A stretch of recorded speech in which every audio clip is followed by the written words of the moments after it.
With any desensitization and counter conditioning program, it's always best if you can start at a place where the dog isn't scared, and then work your way up in tiny increments. For instance, if you have a dog who's afraid of climbing stairs, of course the first thing you do is a full vet check.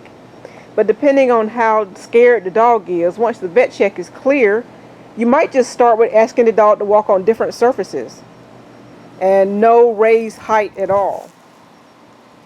And once you are sure the dog can walk on a variety of surfaces, and once again, start the surfaces something easy, like this is close to grass, if the dog is already used to grass.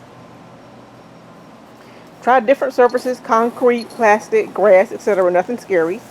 And once you're sure your dog is okay with a bunch of different surfaces, then start with some really easy stairs. You don't want to start by asking your dog to walk up 20 feet of stairs. You could probably start with something simple like this. It's just one step. And if you've already acclimated the dog to certain types of surfaces, you might move that surface to the stairs if it's safe to do so. And you could try different type of surfaces for the stairs if it's the surface of the stair that bothers the dog. Here's another slightly raised surface that a dog could try walking onto. Here's another example of something that might be easier than stairs, but on the way to learning how to walk upstairs. I just have 3 mattress toppers cut in different lengths and then stacked on top of each other in a graduated fashion. I could have probably graduated these a bit more. Another example of some really easy steps for your dogs. You don't have to use these floor mats, but you can use something like this that's versatile. For instance, you can start off with asking them just to come up to 1/2 an inch, and then maybe just a couple of inches.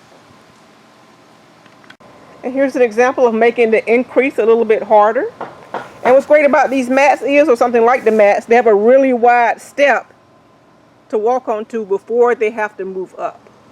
And as your dogs get better, you could probably cut this down to make it a bit shorter, more like a regular step.